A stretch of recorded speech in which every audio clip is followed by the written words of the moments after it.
नमस्कार दोस्तों, मैं प्रदीप कुमार सिंह ज़िंदगी तेरा शुक्रिया में आप सभी का स्वागत करता हूं। जी हाँ दोस्तों, ज़िंदगी एक ऐसी हसीन देन है ऊपर वाले की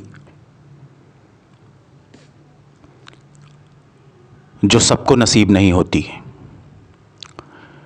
जिसे नसीब होती है वो या तो उस ज़िंदगी का लुत्फ़ नहीं उठा पाते और या फिर उनकी पूरी ज़िंदगी बड़े ही अमन चैन से गुजरती है। ज़िंदगी को खुशनुमा बनाने के लिए सबसे ज़रूरी है अपनों का साथ।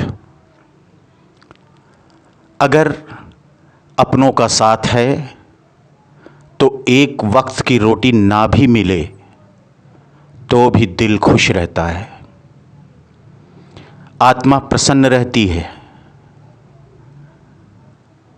तो अपनों का साथ सबसे ज़रूरी है।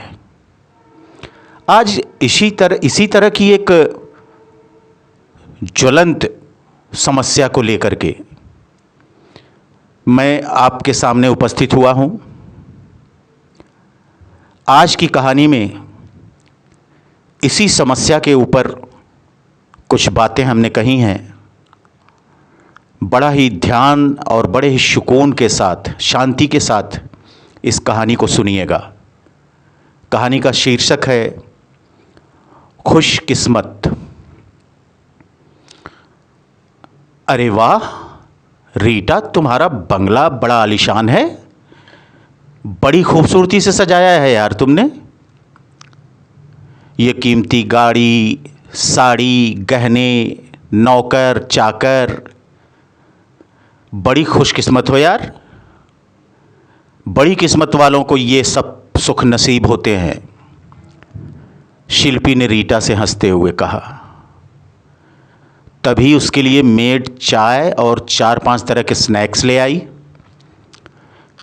शिल्पी ने खाए तो उसके मुंह से निकला, वाह सुपर्ब।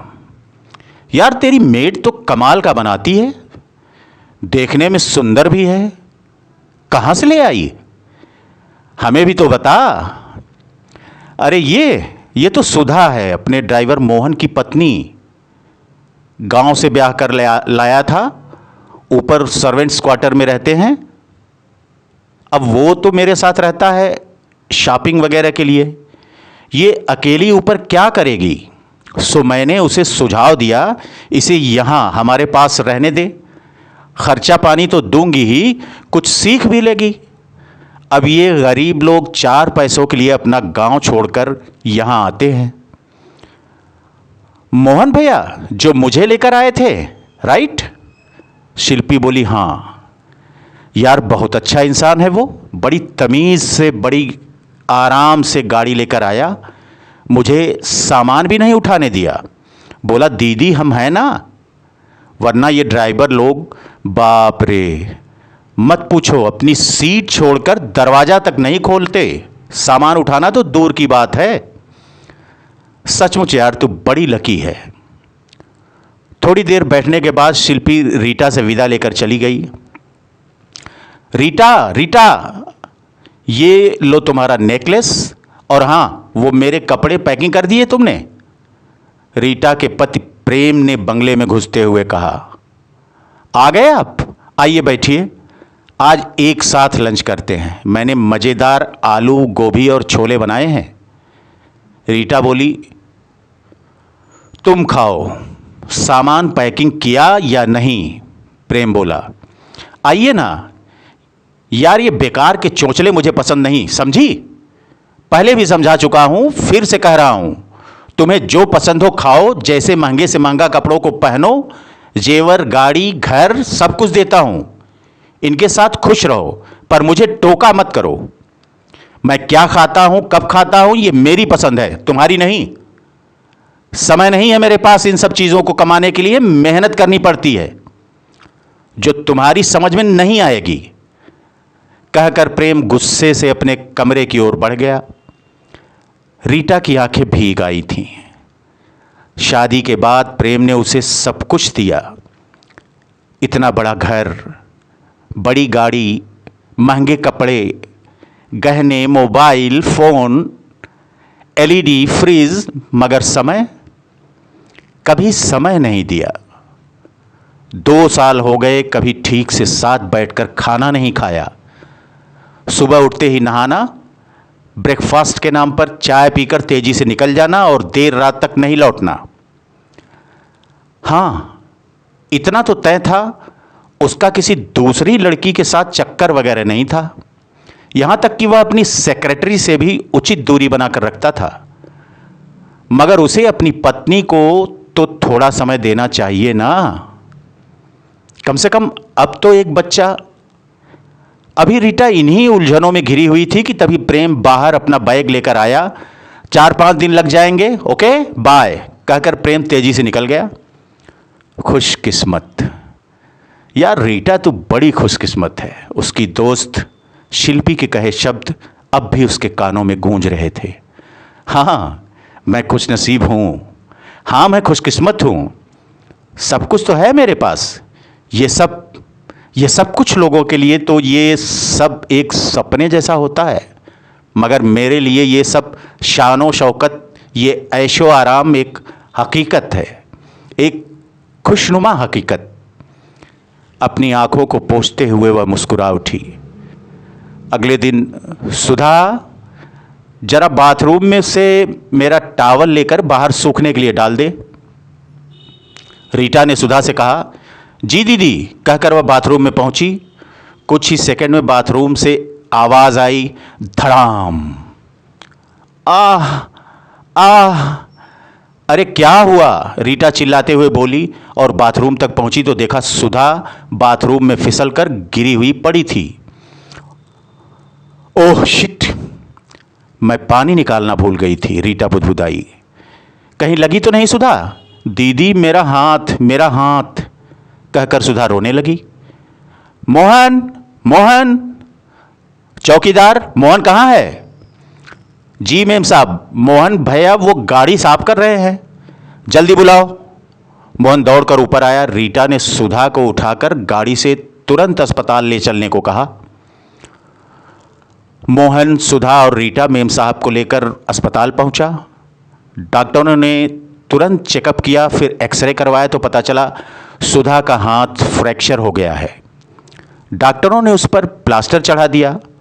देखिए, 1 महीने तक इस हाथ से काम नहीं करना, साथ ही ये भीगे नहीं, ख्याल रखना। जी डॉक्टर साहब, मोहन बोला। प्लास्टर चढ़वाकर वह अस्पताल से घर लौट आए। अगले दिन सुधा की जगह एक दूसरी काम करने वाली आ गई, गीता। गीता ऊपर जाकर मोहन को बोलो गाड़ी निकाले, मुझे शॉपिंग के लिए जाना है। जी मेम साहब। कुछ ही पलों में गीता हंसते हुए नीचे आ गई। क्या हुआ, बोल दिया? नहीं मेम साहब, वो मोहन भैया क्या मोहन भैया लगा रखा है, साफ साफ बोल। वो मोहन भैया सुधा दीदी की चोटी बना रहे हैं कहकर हंस पड़ी। क्या मोहन सुधा की चोटी बना रहा है? रीटा हैरानी से बोली। जी आप ही देख लो। रीटा को विश्वास नहीं हो रहा था। वह भी ऊपर सर्वेंट्स क्वार्टर में पहुंच गई, जहां मोहन लगभग सुधा के बालों को ठीक करते हुए उसकी चोटियां बना रहा था। मोहन, अरे दीदी आप यहाँ? अभी तो 15 मिनट पड़े हैं 10 बजे, चलने के लिए कहा था ना आपने। हाँ मगर अब फ्री हो तो चलें। नहीं दीदी, अभी हम इसे खाना खिला दें फिर चलते हैं। क्या खाना?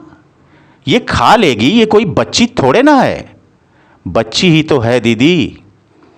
एक पत्नी अपने पति में एक पिता की छवि देखकर ही उससे शादी करती है। वो चाहती है उसका पति उसका ख्याल उसके पिताजी जैसा रखे। एक पत्नी अपने पिता के संरक्षण में खुद को सुरक्षित महसूस करती है, वैसे ही वो संरक्षण अपने पति से भी चाहती है। तो हो गई ना बच्ची। मगर ये सब काम गीता कर देगी, तुम चलो मेरे साथ। नहीं दीदी, ये मेरी पत्नी है, मेरी अर्धांगिनी, मतलब मेरा आधा शरीर। मैं अपने आधे शरीर को तकलीफ में छोड़कर नहीं जा सकता। मैं इसे खिला लूं, मुझे सुकून भी रहेगा और मैं बेफिक्र भी रहूंगा। बस 5 मिनट में आया दीदी। लेकिन तुम्हें भी खाना खाना होगा मोहन भैया। पहले खाना बनाया होगा, सुधा भाभी को नहलाकर बाल बनाते आपको समय कहाँ मिला होगा। गीता बोली, अरे इसने खा लिया तो समझो मैंने खा लिया।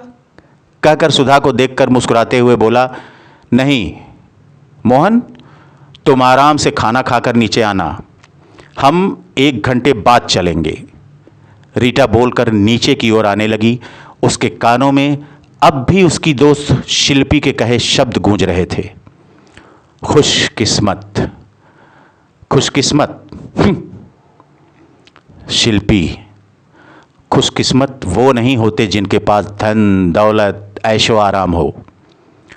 खुशकिस्मत वो होते हैं जिनके पास प्यार करने वाले साथ हों। असली खुशकिस्मत तो ये मोहन और सुधा हैं। भले ही गरीब हैं मगर प्यार और साथ निभाने के मामले में कहीं ज़्यादा अमीर। काश मैं भी ऐसी अमीर और खुशकिस्मत होती। तो दोस्तों, कैसी लगी आज की रचना? आज की कहानी आपको निश्चित रूप से अच्छी लगी होगी और इससे बहुत ही बेहतरीन सीख मिली होगी। मेरे कहे शब्दों को मैं जो आपको समझाना चाहता हूँ उसको समझने का प्रयास करें और अपने जीवन में उतारने का भी। और दोस्तों, अगर मेरी ये कहानी आप सभी को अच्छी लगी हो तो प्लीज़ हमारे इस चैनल को लाइक करना, सब्सक्राइब करना और शेयर करना ना भूलिएगा। और हाँ, अपने कमेंट बॉक्स में जाकर ज़रूर भेजिएगा। इंतज़ार रहेगा हमें आपके कमेंट्स का, क्योंकि वही मेरी असली खुराक है। तो दोस्तों, आज के लिए बस इतना ही। फिर किसी न किसी समस्या को लेकर के मैं आप सभी के बीच पुनः उपस्थित होऊंगा। तब तक के लिए धन्यवाद।